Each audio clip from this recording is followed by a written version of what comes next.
Hello, everyone.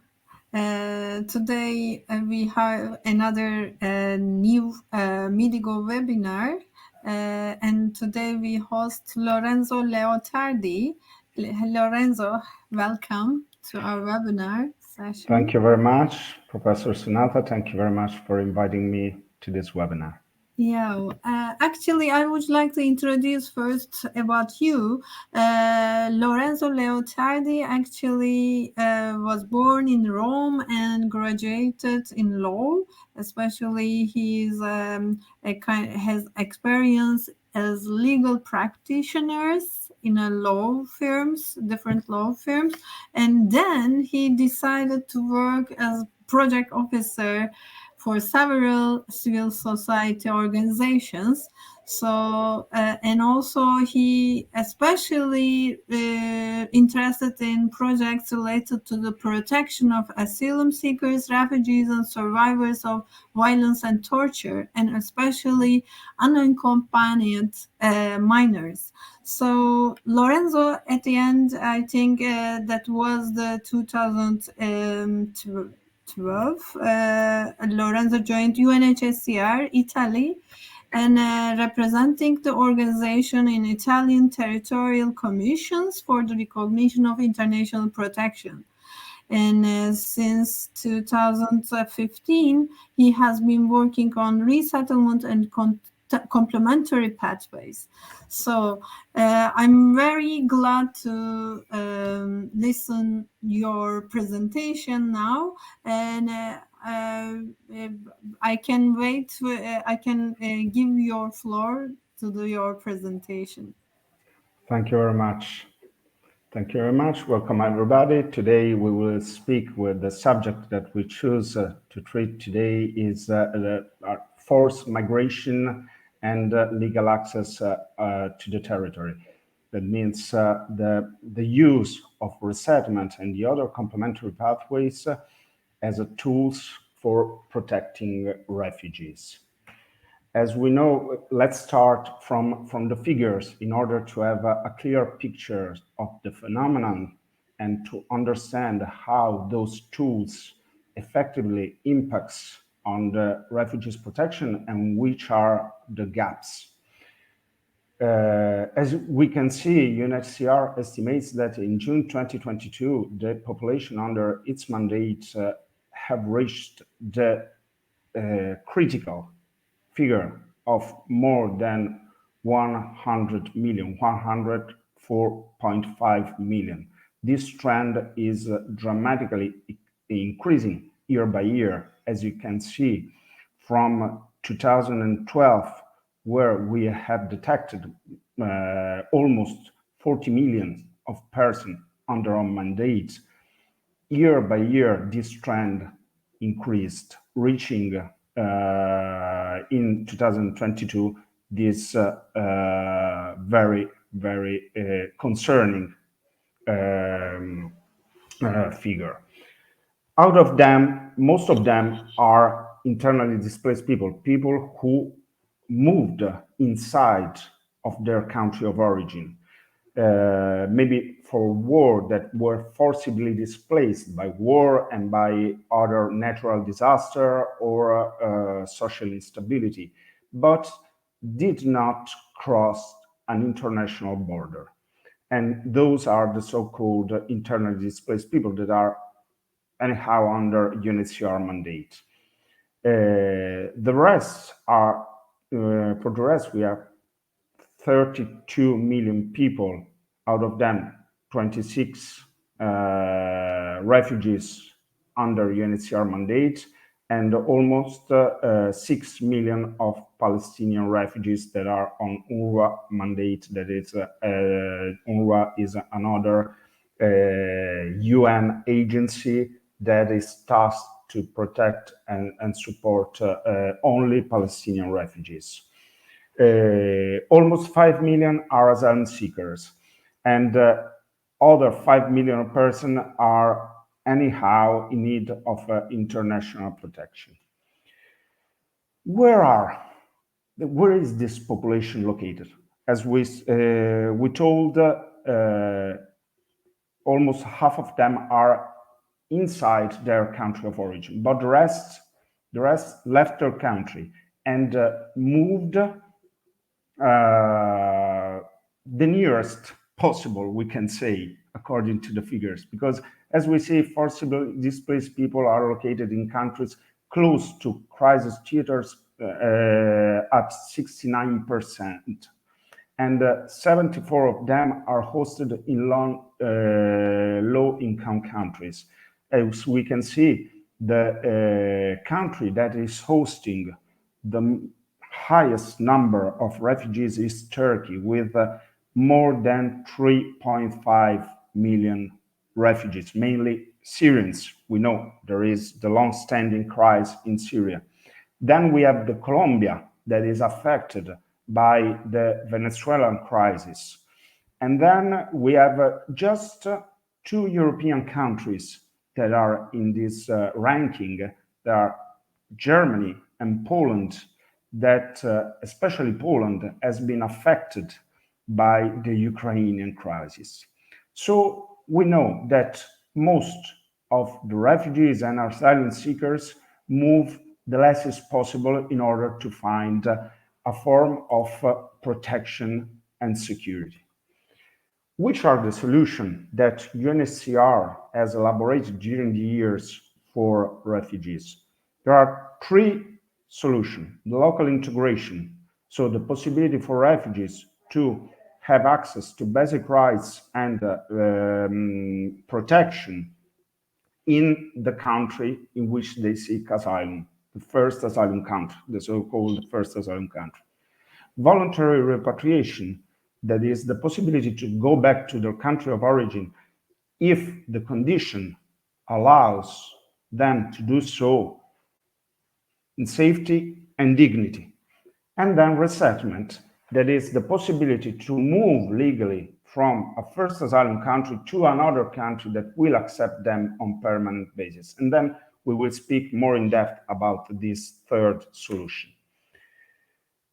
Let's focus on the New York Declaration and the Global Compact on Refugees and what they stated. In 2016, we know that the General Assembly of the United Nations approved the New York Declaration for Refugees and Migrants, where the issues of migration and refugees were recognized as a global issue that affects all the countries in the world and for which all the society and the societies are responsible.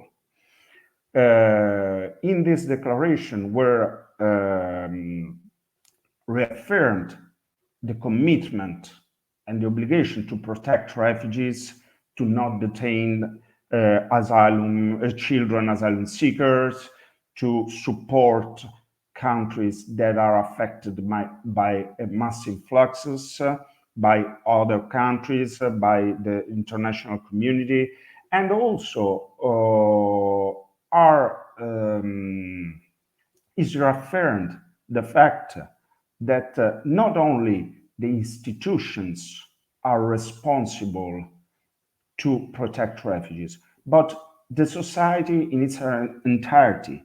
And so also communities, private sectors, other entities that can somehow support the efforts in protecting refugees.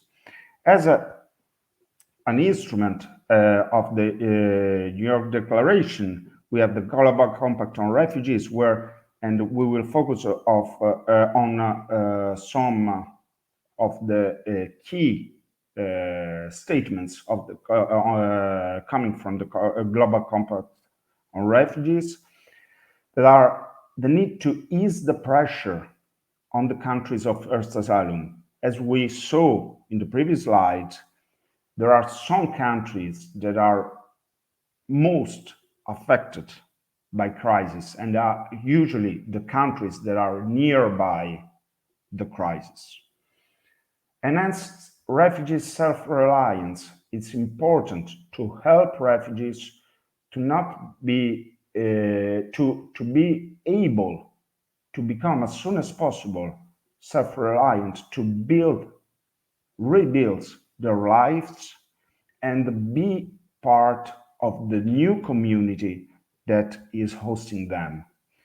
Expand third country solution, that is also a way to ease pressure on countries of first asylum. Third country solutions are not only an instrument to protect refugees, but also a gesture of international cooperation between the countries in order to comply with the obligation of the international obligation in terms of refugee protection. And last one, support the condition in the country of origins for return in safety and dignity, because one, let's say, if you speak with if we speak with refugees, 99% of them would love to be able to go back to their home countries, and but there are most of the time there aren't the condition that allows them to do so. What is resettlement? We spoke about resettlement as the third solution that UNHCR identified for refugees. Is a legal and safe relocation and reception of refugees from a place where they have obtained an initial form of safety and protection to a country where they will be permanently granted with international protection and related rights.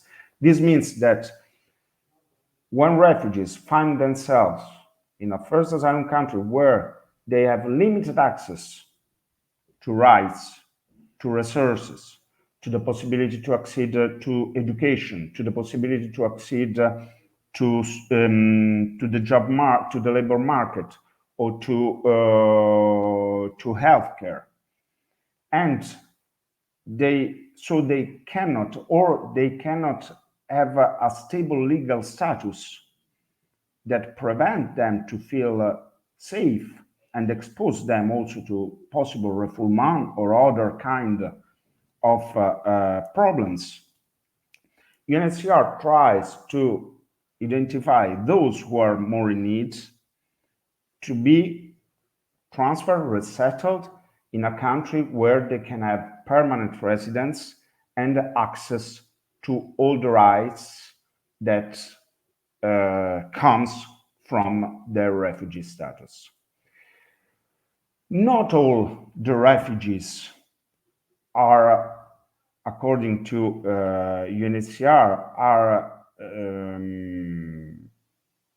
entitled or can accede to resettlement. The evaluation of the possibility to accede to resettlement is carried out based on 7 so-called submission categories that allows to identify refugees' vulnerabilities and identify who are the most vulnerable and who among them could benefit, and some vulnerabilities could be overcome if the person is transferred, resettled to another country. And so we see that these 7 categories that are legal and physical protection needs. So the possibility, the fact that maybe that a person doesn't have in the country of first asylum documentation, or there is a risk to be exposed also to violence or deportation, or to be detained. Women and girls at risk, who are survivors or at a risk of gender-based violence. Children and adolescents at risk, that maybe children who cannot accede to education or could be subject to exploitment, different form of exploitment, or survivors of violence and torture, person who had been through violence or tortures and does not have access to suitable care for their status and could have this care in another country. Medical needs, most of these cases are cases who have really important medical needs and are in need of life-saving treatments. The restoration of family units, we know that unfortunately fleeing their countries, usually refugees, lost their family links.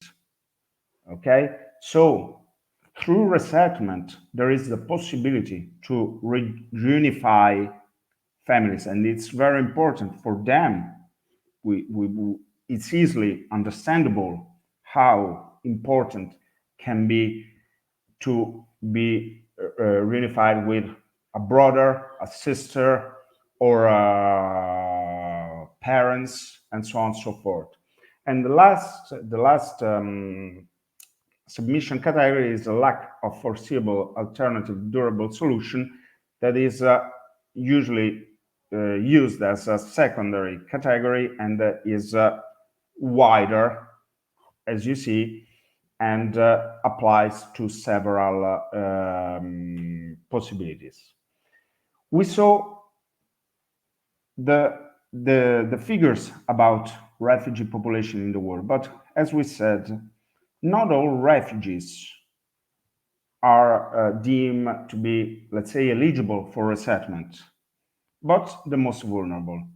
UNHCR on a yearly basis carry out surveys in order to identify which are the resettlement needs year by year. And for 2023, UNHCR identified that more than 2 million refugees would be in need of resettlement.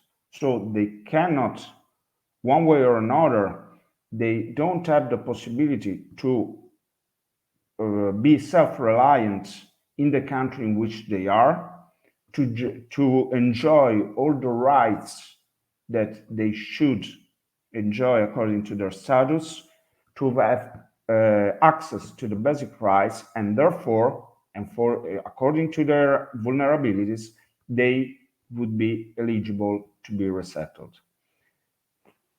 Unfortunately, as we can see, the needs and the possibilities offered to refugees are dramatically different, because we can see in 2022 only 58,000 refugees were effectively resettled worldwide. So it's self-evident that there is always need to scale up programs, to enlarge this kind of programs, because there is a dramatic need. In order to do so, in 2019, UNHCR issued a 3-year strategy that provides, let's say, some tools, and was an advocacy document to boost resettlement programs, but not only, to also provide support and advocate towards the countries in order to establish and enlarge also complementary pathways. There are other forms of legal pathways to transfer refugees from countries of first asylum to other countries that are similar but not the same as the resettlement. And usually those forms of those complementary pathways forecast the direct involvement not only of the institutions, but also of the civil society. Here in Italy, as example, we have from 2016, some NGOs has established the Humanitarian Corridors Project that allowed thousands of refugees and asylum seekers to arrive safely in Italy from different countries and to be hosted by local communities, private persons or organization of the civil society that help them in terms of reception, but also in terms of integration. Once following the 3-year strategy and taking stock of the results of this strategy, UNHCR also elaborated a roadmap to 2030, a third country solution roadmap to 2030. Which are the goals of this roadmap? To reach the quota of 3 million refugees resettled by 2030, by advocating for the enlargement of the quota of resettlement for the countries that already are implementing resettlement, but also by supporting other countries in designing and implementing even small size resettlement program. But it's very important that if we will manage to include as much countries as possible in this practice, advanced complementary pathways that in the latest years gain momentum, and in many countries we know that there are some countries like Canada that are implementing complementary pathways from a long time, but in Europe and in other countries this practice started just in the latest years, but gained the interest of the institutions, but also of other civil societies in different countries, and build a foundation to promote welcoming and inclusive societies, because it's not only a matter of transfer people, but it's a matter of allowing people to rebuild their life in another country, in another society. And so it's very important that all the several stakeholders, the more stakeholders we can involve, the more will be easy for our beneficiaries to be to integrate into the new society. As we see, there are many different kinds of complementary pathways. They are usually extremely flexible. They can be extremely flexible and designed in different manners, depending on the country, but also depending on the target of these pathways. Because as we know, resettlement is based on the vulnerabilities of refugees, to meet the needs of refugees. Then we have the complementary pathways, the humanitarian visas, the family reunification. We already told about the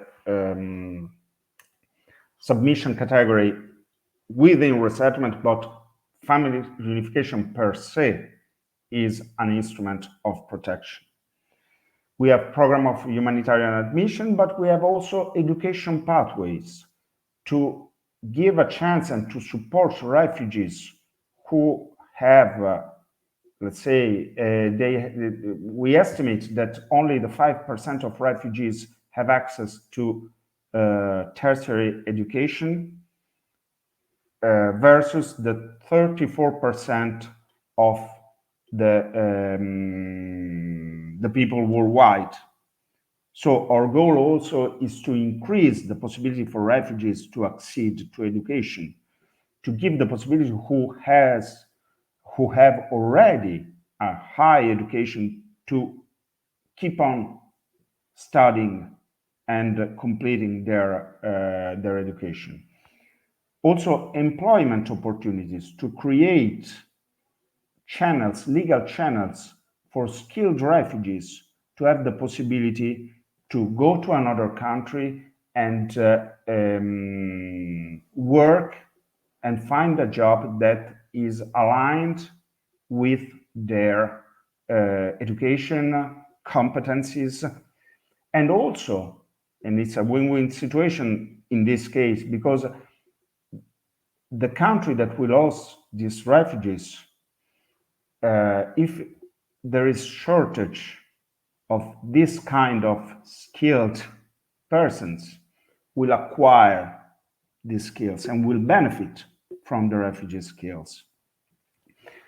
So which are the guiding principles and the strategic approaches that we use while designing and have to be taken into account while designing this kind of pathways?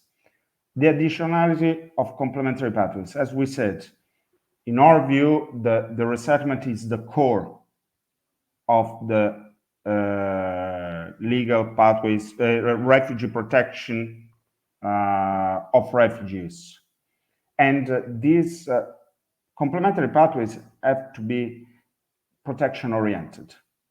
We always have to remind that refugees has specific issues in terms of documentation, in terms of impossibility to go back to their country, and it has to be taken into account while designing these specific projects.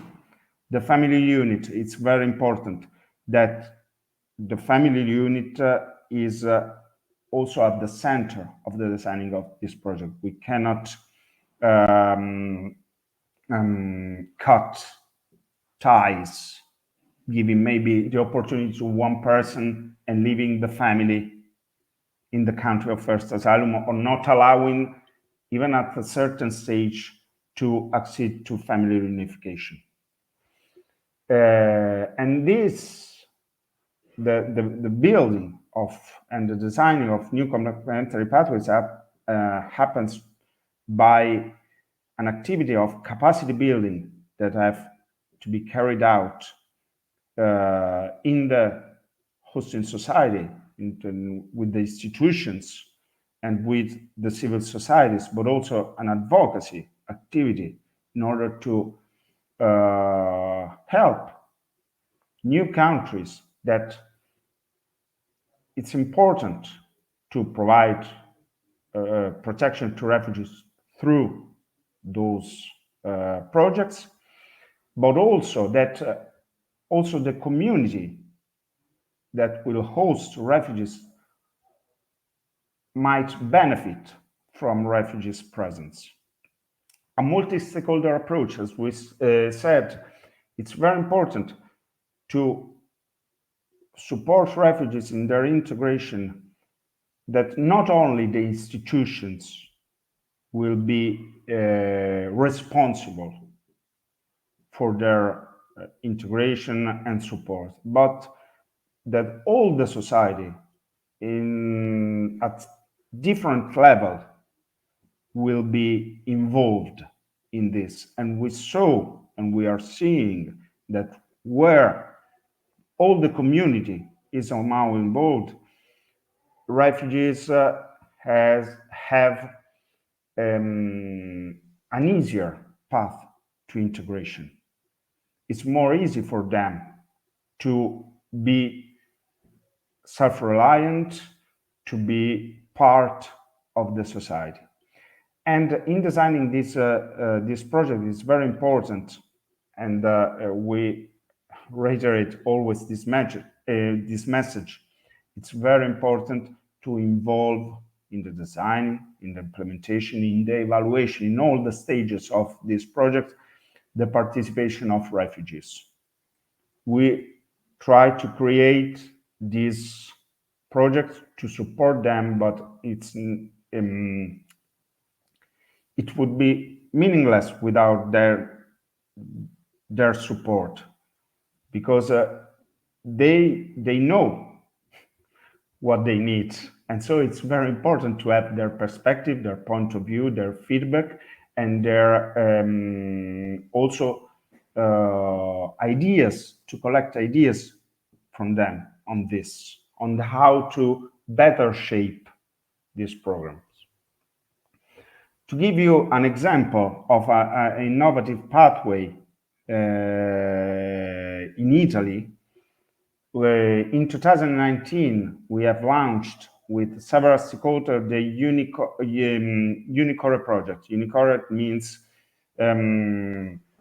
University Corridors for Refugees. This project is aimed to provide refugees who have already a bachelor degree with the possibility to come in Italy and to complete their university education in an Italian university. So beneficiaries are refugees who have been already recognized in a country of first asylum, in possession of a bachelor degree with a GPA of 3.0, with a strong motivation to continue their studies, and the bachelor degree obtained within 3 years before the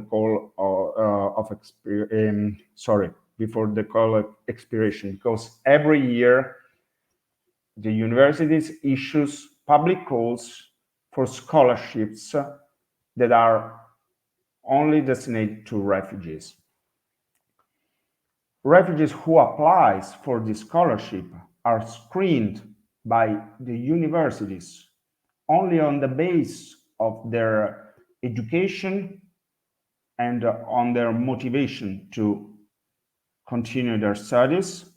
And once they are selected, the winners benefit from the legal entry in Italy through a study visa, and then will have in Italy residence permit for study reason, like a normal international student. They are supported in the pre-enrolling and visa procedure through the Italian embassies. As we know, refugees not always have all the documentation that is required in order to get a visa, and so they need a specific support. The flight tickets are paid, the scholarship are made available by universities, and also an accommodation. But the students are also supported on the social, legal, and psychological side, because there are many administrative and legal issues that they have to deal with, and that sometimes are complicated, but they are refugees, and so they could be affected by the experience linked to their status, and they might need support, even if they are high-skilled persons. But they pass through. We know that around 25% of refugees are survivors of violence and tortures. And this is a very concerning figure. And then students are also supported in job placement once they finish and they conclude their master degree. We were talking about the involvement of all the society, of the multi-stakeholder approach. And Unicore is an example of this multi-stakeholder approach. The project is based on the agreement of some national partners, and then each university that year by year pledge for providing scholarships, they have to create a local network in order to support the students, refugee students that they will host. And as you can see, at national level, we have the universities that year by year decide to participate to the project. The Ministry of Foreign Affairs that is in charge for issuing the visa, UNHCR, but also Caritas Italy, World Design Board, Centro Stalli, and Gandhi Charities, who are some NGOs and associations that support refugees, student refugees that are selected for the project, both in the pre-departure activities, but also in terms of reception and support to the integration. And this is made through the local partners. So there are regional companies, NGOs, or local branches of this association that are part of the national partnership, other voluntary association, because the local partnership might change from university to university, depending on the availability of resources on the specific territory. Foundations and bank foundations that provide also economical support or facilitate the possibility to open bank accounts, and business association that you can provide support also in terms of job placement once the students have completed their academic path. The project was established in 2019, and we had at the beginning 2 universities with 6 scholarships available, and then the number is increased year by year, and we are very glad and proud of this. And we were at the beginning, we were quite surprised that by the response of the universities, because but not only the response, but also the capacity that demonstrated in comply with the needs of these students, with the enthusiasm that they showed in participating. And also we had great feedbacks at the end of the experience.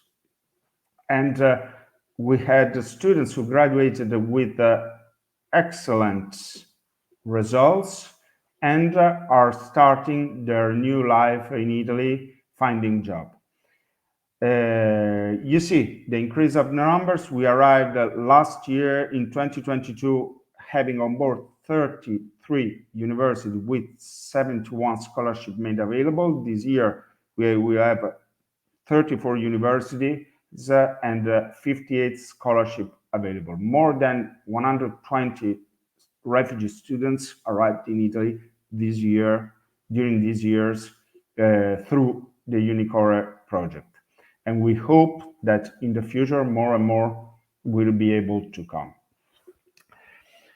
I want to thank you for your attention. I finished my presentation. If there is any kind of comment or question. Thank you, Lorenzo. Actually, we have no any QA session, but that you actually share with us very big picture related to UNHCR perspective, and also some, especially at the end, you share with us University Corridors project. That's very interesting. But I think this is mostly for bachelor degree, huh? This is not related to postgraduate student. Yes, this is for the master degree, but Master so degree as well. yes, master degree. Oh, Yes, yes, okay, yes. okay, So 2 okay. years 2 year master scholarship, degree. 2 years Aha, master degree. that's And good. Yeah. let's say that other Mhm. European countries are replicating this project. We know that in France there is the Univer project, and other countries are Mhm. stepping in, and we are really happy about this. Okay. Also, our MiDiGo partner, Louis University, I think they Yes. also with They you. they are part of a Unicode project, but also they are partner. They are carrying out with us another project that is called Mediterranean Project, Mm-hmm. that is providing scholarship, full scholarship, 5 year scholarship for refugee students, and we are really That's grateful. really important. We are Yes, still in discussion related to refugee scholarship for our also MiDiGo joint master degree. We will talk about this later as well. Okay, thank you, Lorenzo, for your thank you time too. and for your passion. Thank you Thank you. very much. Bye bye. Bye.